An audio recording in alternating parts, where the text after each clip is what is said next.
without further ado, the man you guys all came to see, Nick Mullen!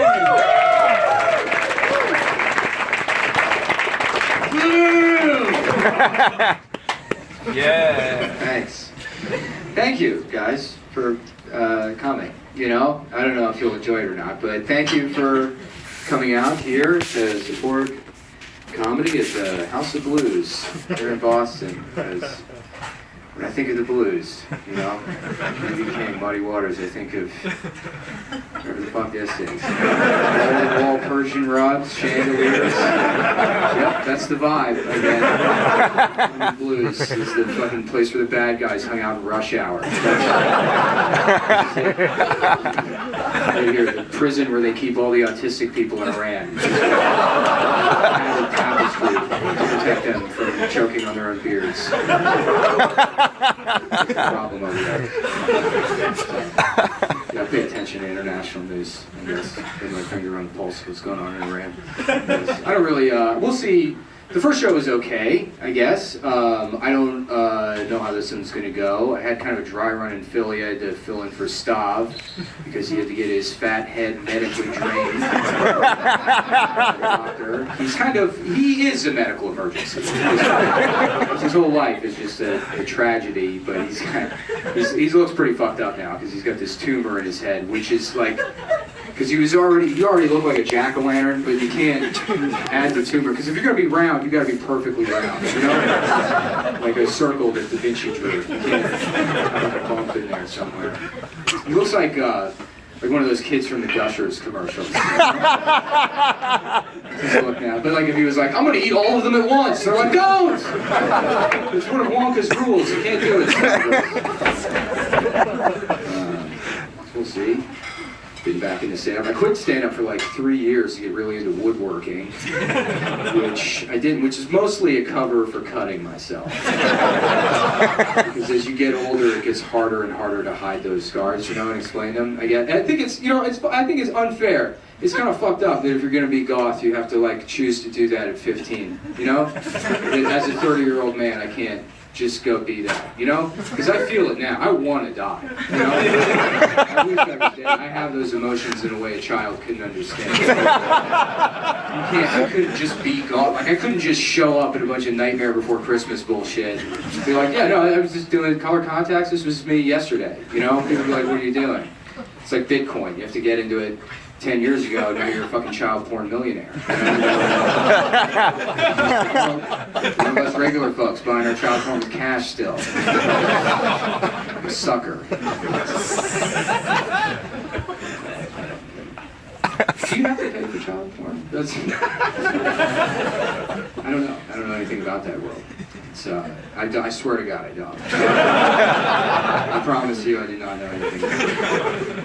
There's a lot of dark holes on the internet, I guess. Yeah, so I am trying to get back into stand-up. I'll tell you, for the most part it hasn't been like this. You know, it's mostly been empty rooms, about as quiet, but, you know, empty, mostly with people that have a problem with me, you know. When I got beat up by bikers one time for criticizing Sugar Ray. That's an experience I've had to stand up. But I think so I was trying to get back into it, and I watched like one of the later Cat Williams specials that came out recently. And it's so funny because they're good, and Cat Williams is like a good comic, but it's a shitty feeling to have if you're a comedian, because to a comedian, Cat Williams is somebody with better work ethic than you. You know what I mean? So like anybody else, no matter what kind of shit job you have, you drive the tiny train at the mall. Cat Williams is just like a guy that smoked the right kind of crack, you know? If you're a comedian, that's like the employee of the month. You have to like aspire to be a guy that picked a fight with an 11-year-old and lost. That's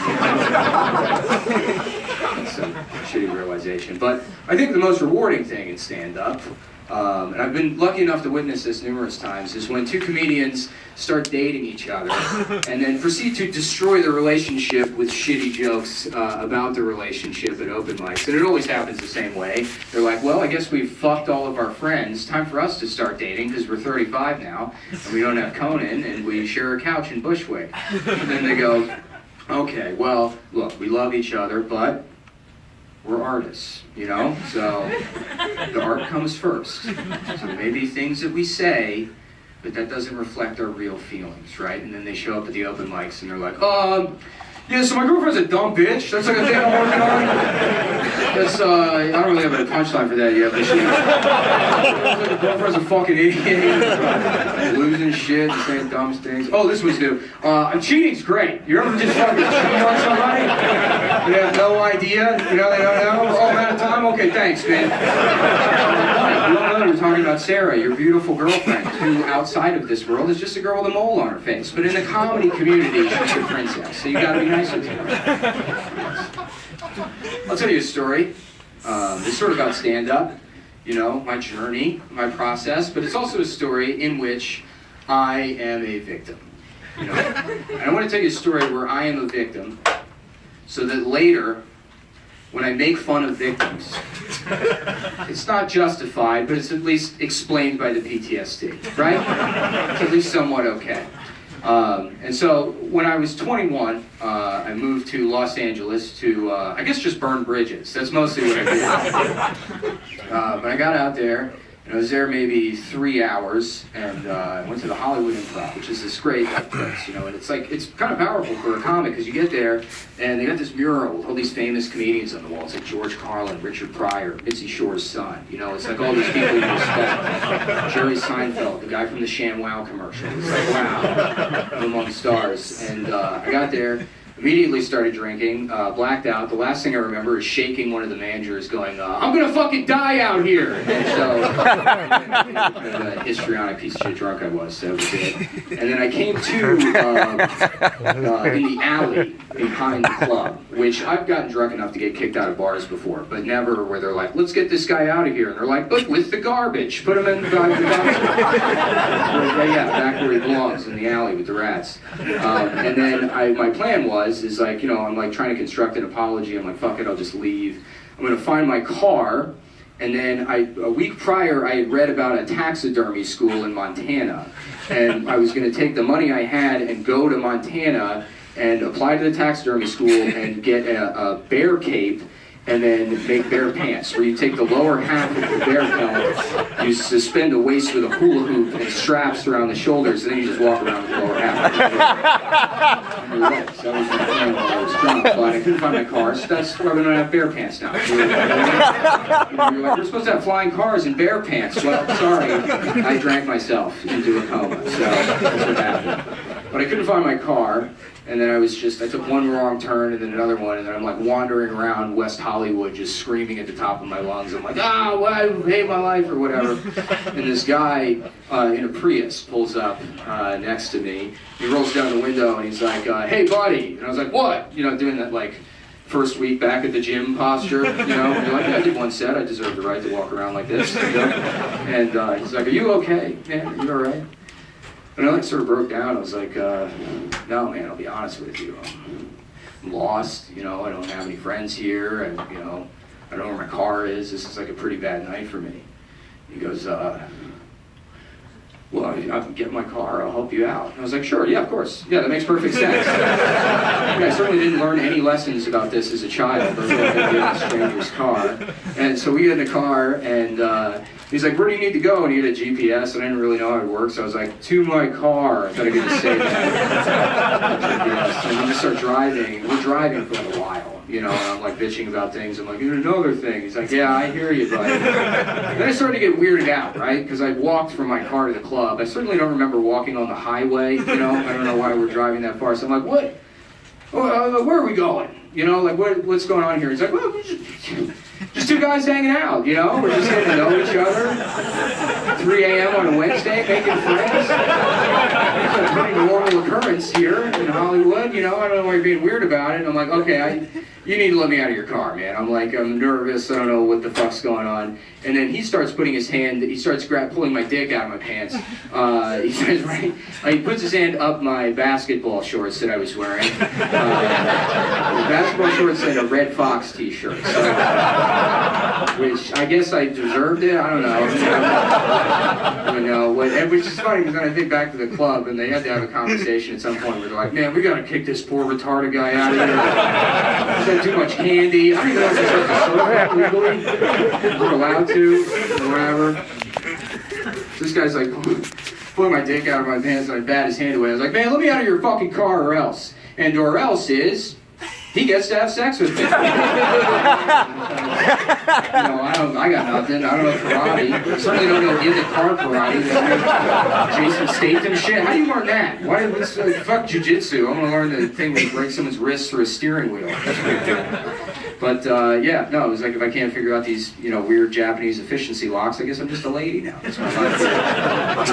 But he pulled over and let me out, and a part of me wishes he didn't. He didn't let me out of the car in an alternate universe, just for story's sake, because I can't think of a better, more poetic analogy for living in Los Angeles than being violently sodomized in a Prius. That experience, all the pretenses of helping people while something horrific is happening for you, so you could be in commercials. I guess that's. So Me Too is my point.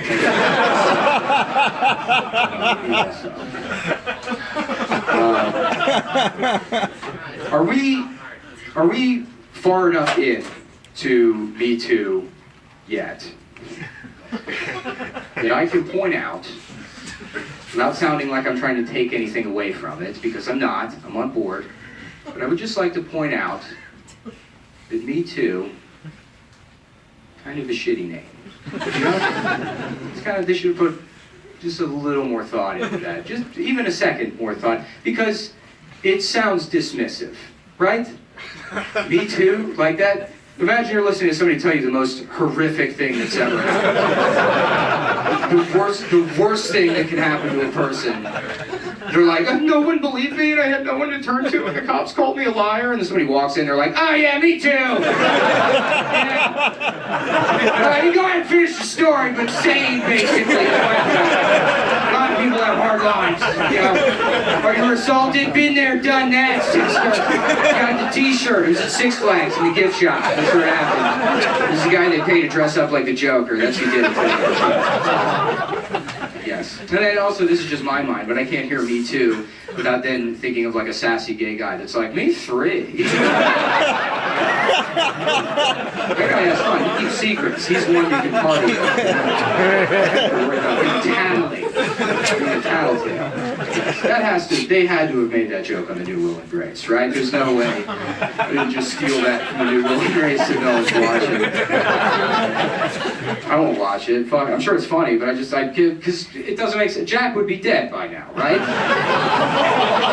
There's no way Jack would be alive. And that's not an AIDS thing. I'm not saying that's not an AIDS, but medicine is very good these days. I'm sure Jack would be fine in that regard. He's just a cunt who lives in New York. You can't go around making snarky comments like that and not have someone say something to you. Just like, I guess the devil wears garbage. It's like, what the fuck did you just say to me? 10 pounds. You would be stabbed to death with a 6-string weed. He survived 20 years in 90s Manhattan acting like that. No, I don't think so. That's my problem with the new I guess. Trying to pay attention to the news a little bit lately to impress people. Talk about it. I did. You know what? I didn't pay attention to that U.S. gymnastics coach story. That was pretty fucked up. I didn't see anything about that at all until I looked it up. He's on trial now. That guy, what's his name? Larry Nassar? I confuse him and Aziz Ansari. They have similar names, and also in the eyes of society, what they did equal crimes. They both did something equally as bad. But that case is fucked up, though. They said in the trial he molested 260 people, which is like, that's got to be an Olympic record right there.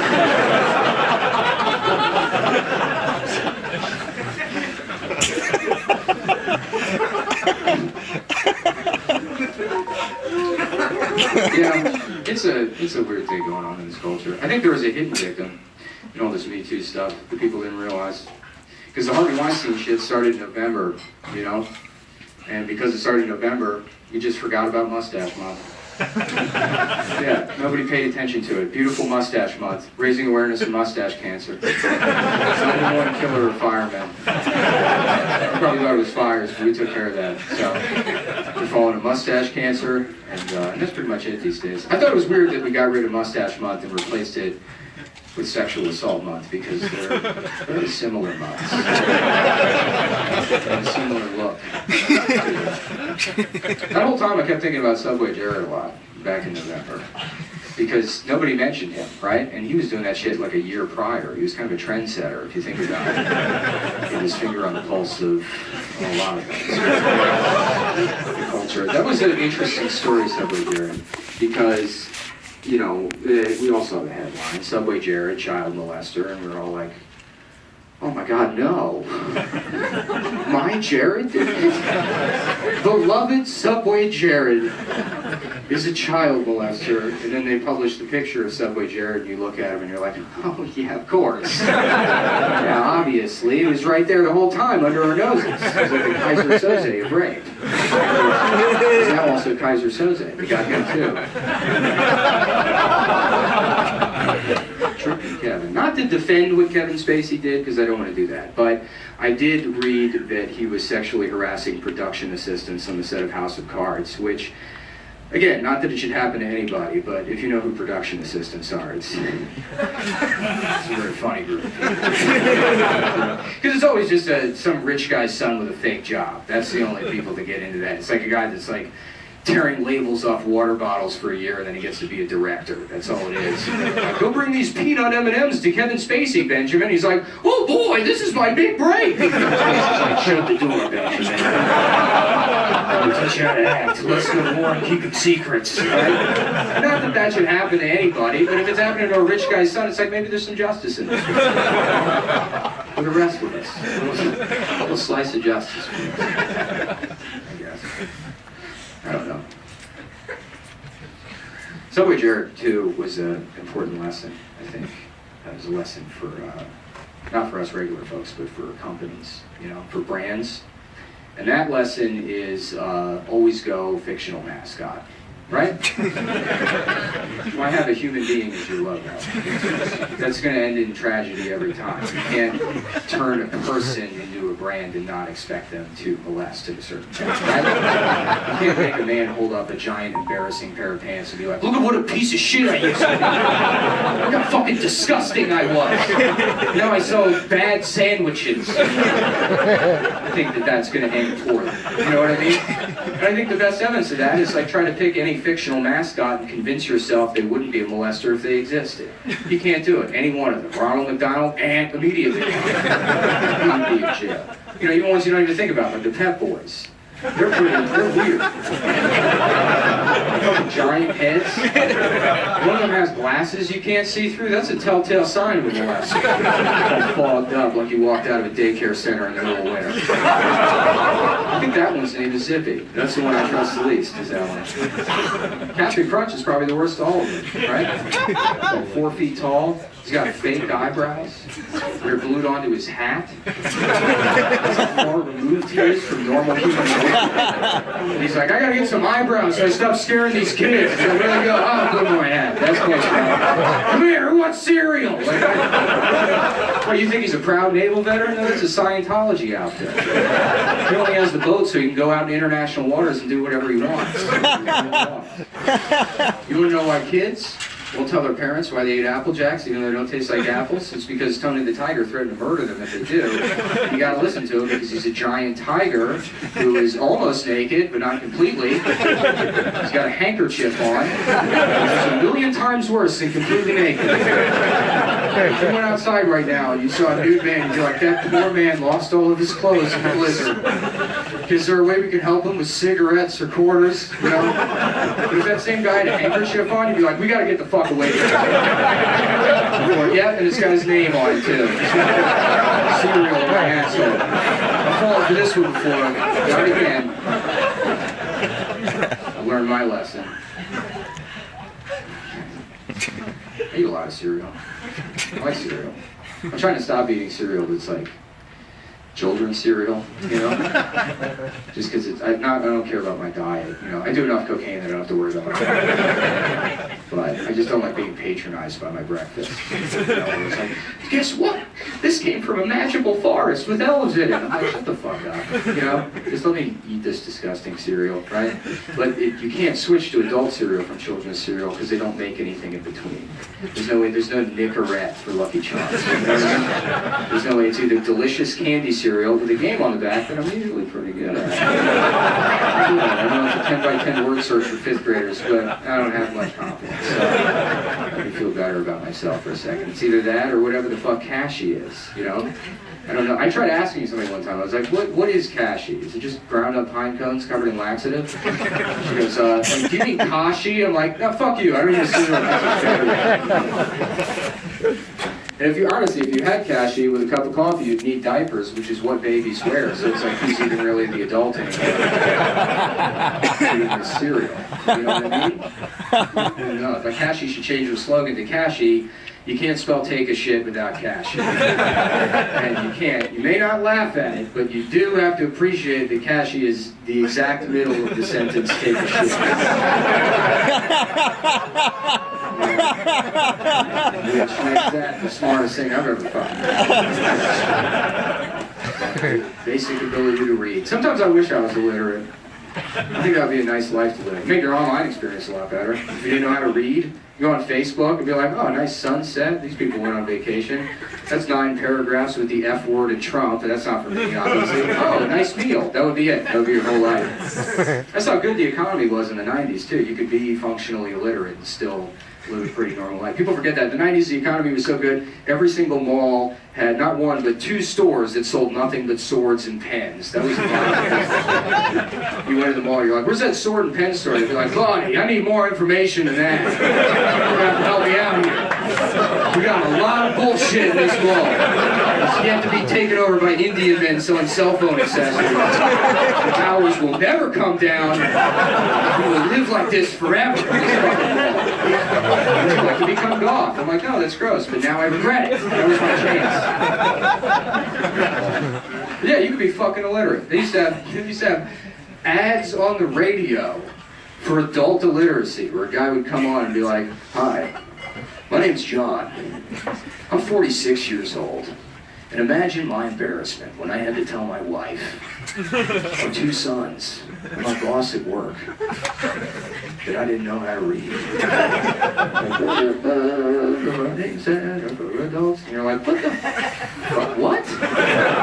Your wife and kids? And your boss at work?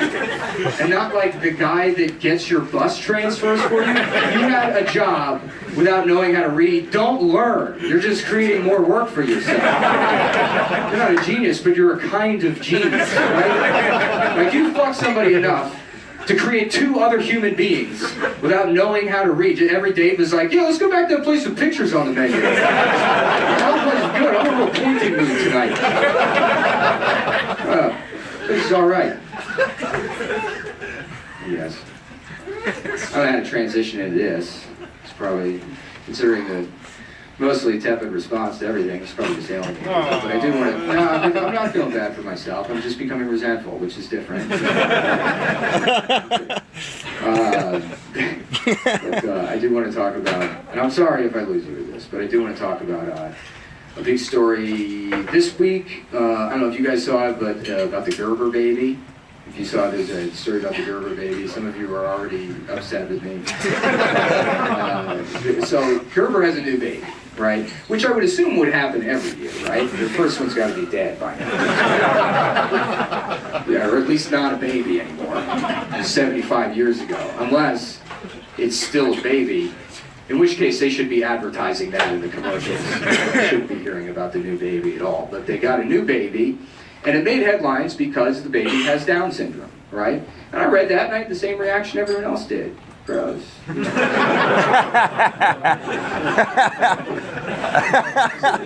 right? Good.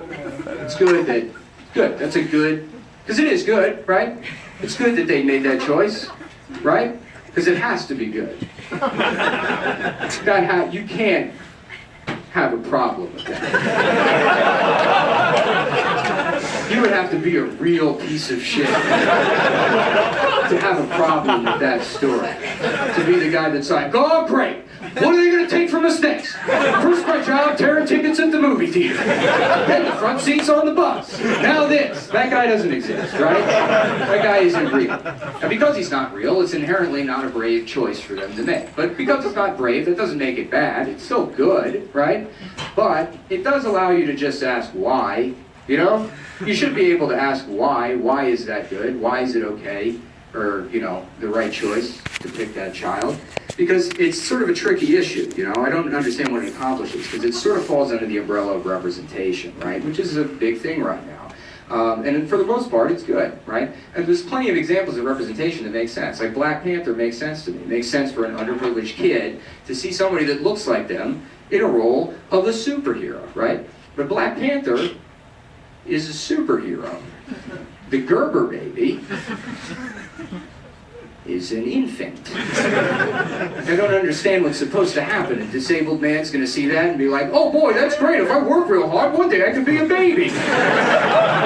Yeah, I could be a baby with its own brand of food instead of being fed blended Vienna sausages by social workers. That's what I had in school. Great. Is that representation? Is that good? I don't know. You know, I'm just a man asking questions. just a thinking man making fun of a retarded baby. I guess my life's going well now. It's hard to feel good about it. I mean, I shouldn't feel good about it, right? Because I know things are going well, but it's in a way that it can't last. There's no way the story of the racist podcast millionaire ends with and then he quit doing cocaine and the money never dried up. At best, it's for some reason the gun didn't go off.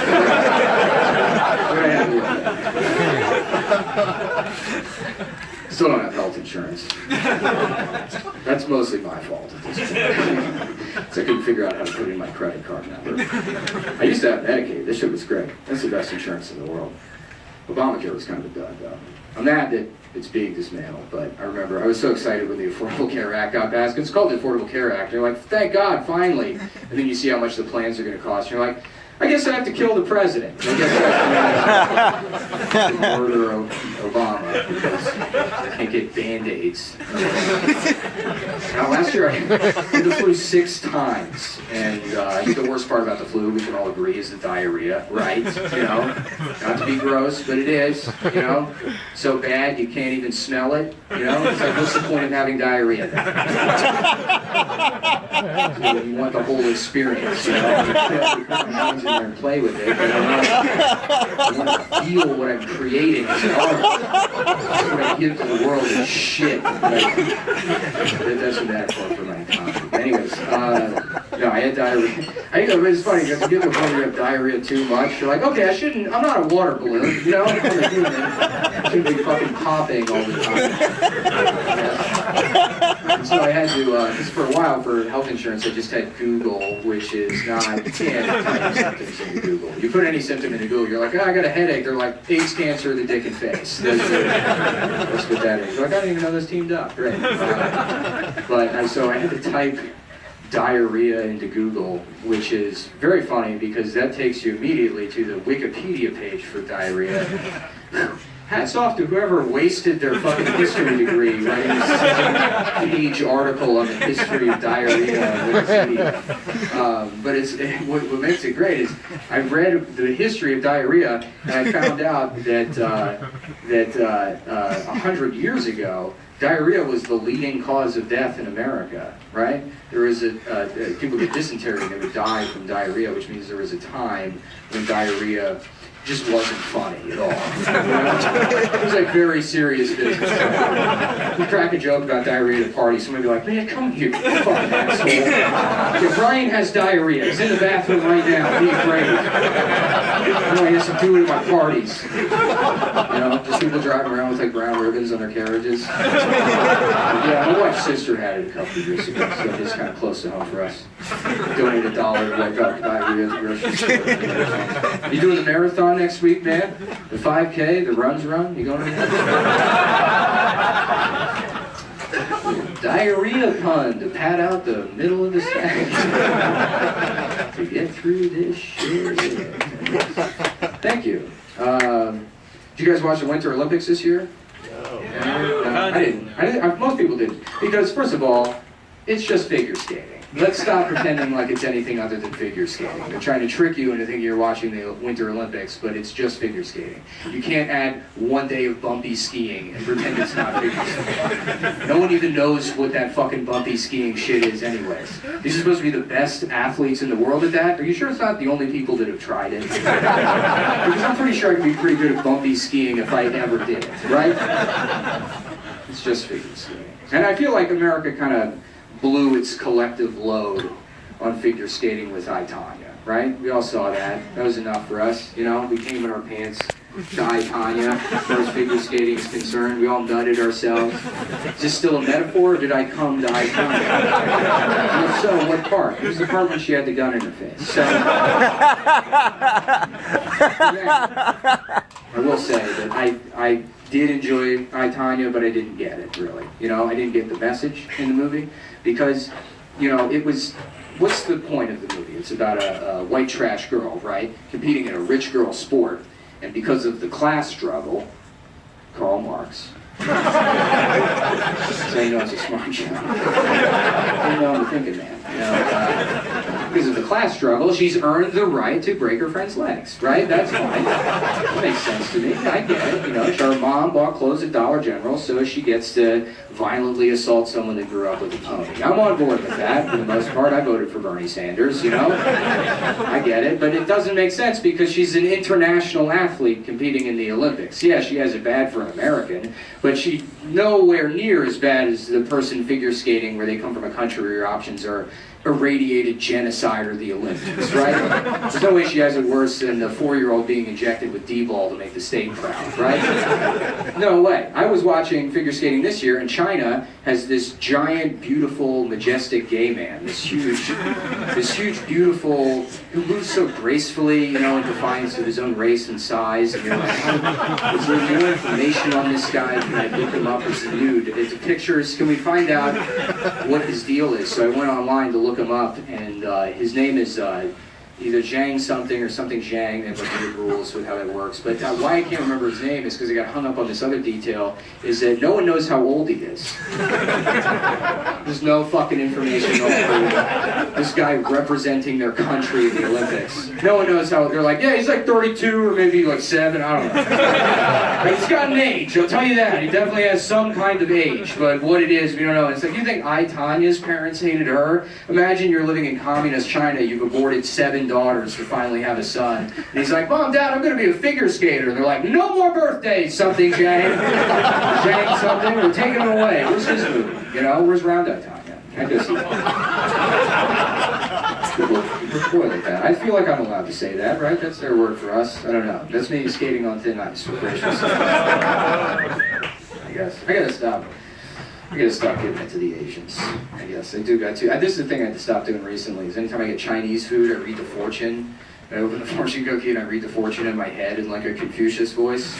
You know, which is, my justification is that's how it becomes real, you know? You wouldn't tell somebody your birthday wish, you don't want to read the fortune in a white guy voice, right? That would ruin it, right? But it's like, I told somebody that, and they're like, that's racist to do that. I'm like, why? It's happening in my head. Sure, I repeat it to rooms full of people, but it's just happening in my head. And if something is happening in your head, I mean, is that wrong, right? I mean, judging by that metric, if we're just going on what's happening in my head, I'm the world's most prolific sex assaulter, right?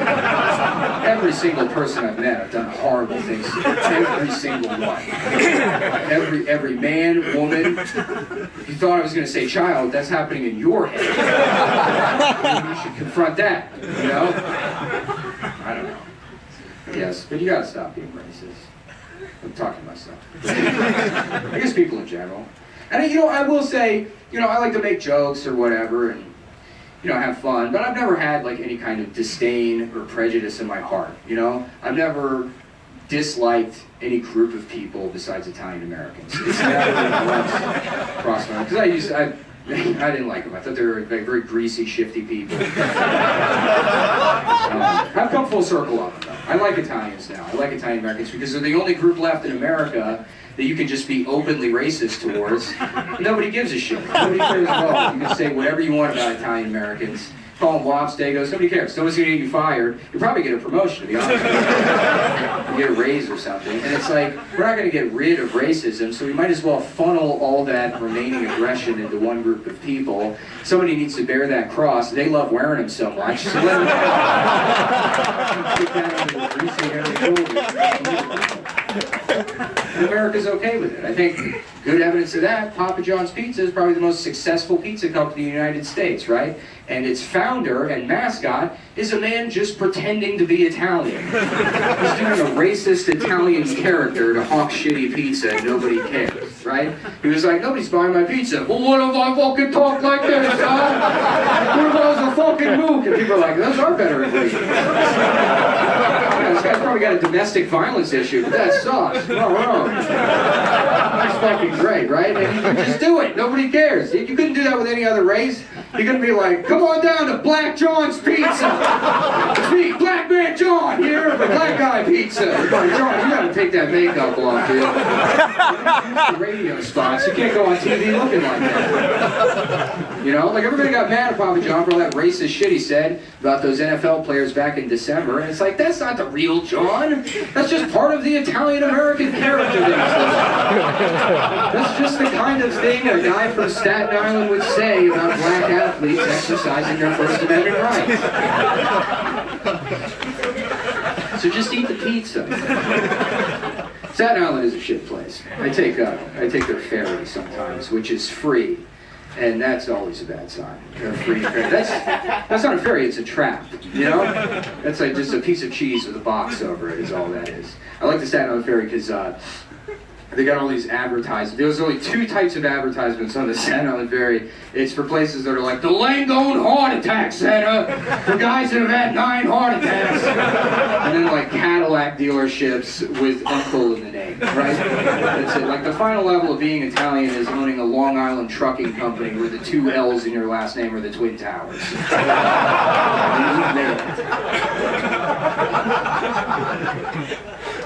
It's funny that they're the only people that never forgot. You know, I feel like the rest of us forgot about 9/11. They're like, how could I forget? It's tattooed all over my body. It's in every logo of every shitty business I've ever started. It's 9/11, I guess. I feel bad for the 9/11 conspiracy theorists, right? Because no one will listen to them anymore. I mean, they used to really not, but now for sure. I got this friend that's a 9/11 conspiracy theorist, but he's a real fucking idiot, you know? Particularly dumb one. He goes like, man, I can prove it. You know, it's like, no, you can't. You know, you can't prove anything. And he goes, no, I can prove it. I got evidence. And he pulls out like a $20 bill, right? And he'll start folding it up a certain way. And it's like, first of all, where did you even get $20? Your parents should just give the money directly to the landlord. I don't know why you're going to get involved in the process at all. You know, he's like, no, you gotta watch. And then he like folds it up and he shows it to you. And he's like, doesn't it look like the towers? And it's like, no, it doesn't at all. Also, like, what the fuck do you think has happened? Like, what bizarre universe is created in your head where the federal government is like, okay, here's the plan to kill all of our own citizens. The CIA's ready to go, everything's set up. There's only one step left. The clues! Yep, we gotta get the clues out there so we can get credit for our work. So we're gonna have the Treasury team up with Mad Magazine to create a fold-in to tip off morons. That's the idea. This guy's like, look man, it's the Illuminati. You're like, actually, it's origami. That's Japanese paper folding art. I like to fuck with him too. I took it away from him. I'm like, oh yeah, watch this. And I folded it back into a paper airplane and just blew his mind forever, right?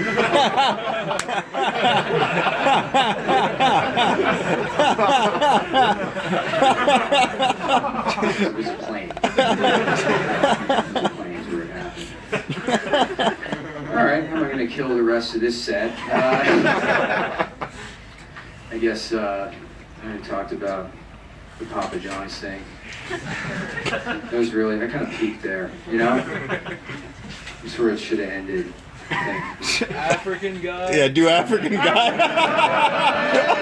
I should just do Styles material. I was so tempted. Pierre, say Pierre! Like the breakfast? I don't know how to cook. This thing. The breakfast. And he's got to take care of himself, dude. I don't know why I just didn't talk about the podcast. Here, I feel like such a fucking asshole to have to like I do 10 minutes of things that I try to write the most offensive things possible so that the people that pay me to be racist will enjoy the show. Well, the 15 minutes is over. Time to go into the shit about cereal that kept me employed barely for 10 years as a shitty middle act. I was so tempted though for the last show, I wanted to like get a canary yellow suit, the identical one that Steve Harvey was wearing. His 2001 special, and just memorize the whole thing. Word for word. You know, like the amount of commitment it would take. It would be harder to do that than it would be to just be Steve Harvey and write the original album. I feel like that would be a good thing for me to do. I would have to make the suit myself, right? That's the only, you can't, it's like a superhero costume. Yeah, I don't even know where you get those suits. It's funny, I watched that, do you guys know which one I'm talking about? Yeah. The Steve Dunn shot the babies back. Yeah. And he threatens to go to Iraq and murder children. That one, I guess. It's not irony when Steve does it. When I do it, it's fine. When Steve does it, it's big because the suit he's wearing in that special is the exact same clothes from the 1994 movie The Mask, starring Jim Carrey. And it's like, there's no way that someone wasn't like, Steve, you just look like The Mask. You look exactly like The Mask. That's right. I guess I gotta figure something to close on. What do you do for a living? I don't know. Try something cute, I guess. This is I'm like afraid of spiders. I have like arachnophobia, and whenever I tell people I have arachnophobia, they want to argue with me about it for whatever reason, you know, which I don't get because it's an irrational fear. I can't control it. I go, oh, I'm afraid of spiders, and they go, you shouldn't be afraid of spiders. I'm like, yeah, I fucking know. And I'm like, you know, look at my resume if I was afraid of this specific type of bug. That never happened, right? But then they hit me with this. They go, well, you shouldn't be afraid of spiders because they're actually beneficial. They kill all the other bugs. And it's like, great, we'll just get a spider then for the garage, you know? In case there's a hacker or something. I just completely fucked up that joke.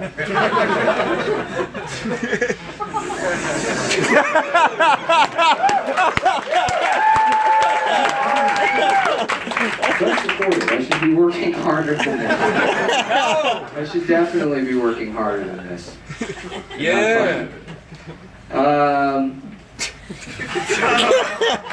It is really embarrassing because I have nothing but shit I would do to. I mean, it feels so embarrassing to have to do like clean jokes. You know what I mean? I guess after you make fun of that Gerber baby, you're trying to like, be likable and fun. You know what I mean? No? Okay.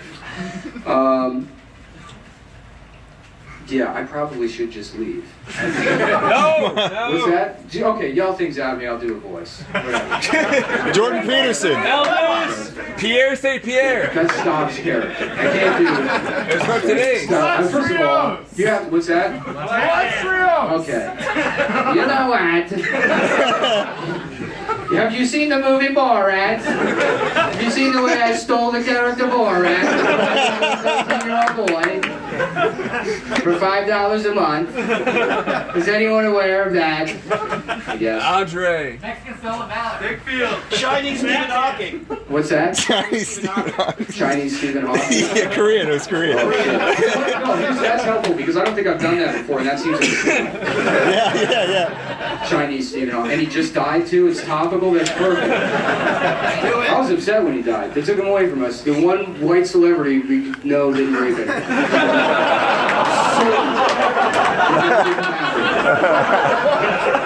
At worst, like, does that ass have a wheelchair ramp? He's not hurting anybody, you know? Watch those eyes, Steven. I need them to type. My eyes are up here.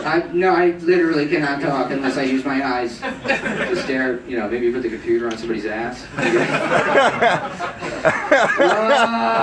fucking hate myself. I want to die. I want to die so fucking bad. It's just, and then, you know, because when this happens, you start spiraling as a comedian because I need to get something. And you know what I should have done? Just gotten off of the Stephen Hawking. And then like go through my head, and like you just have, it's like having Dom flashbacks of every shitty joke I ever wrote. In my head, I was just like, talk about the movie Noah. You'll love that. You'll love that bit you did one time about how Noah would have made you read the Bible if you knew there was karate in it. I didn't know there was karate in Noah. And then segue into the thing about how there's a curse about people Russell Crowe plays in movies because they all die, which is because, you know, they're all historical. They're all from hundreds of years ago. All right, yell out more shit. Yell out more shit. Wait, I didn't even do Chinese Stephen Hawking. What's that? Commissioner Gordon.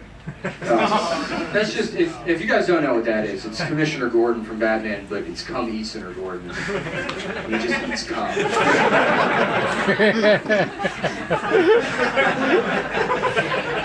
just has, you know, he wakes up on the roof with the bat signal and he's got a big gulp full of hot cum. Hold up here. You know, it's just, it is very stupid.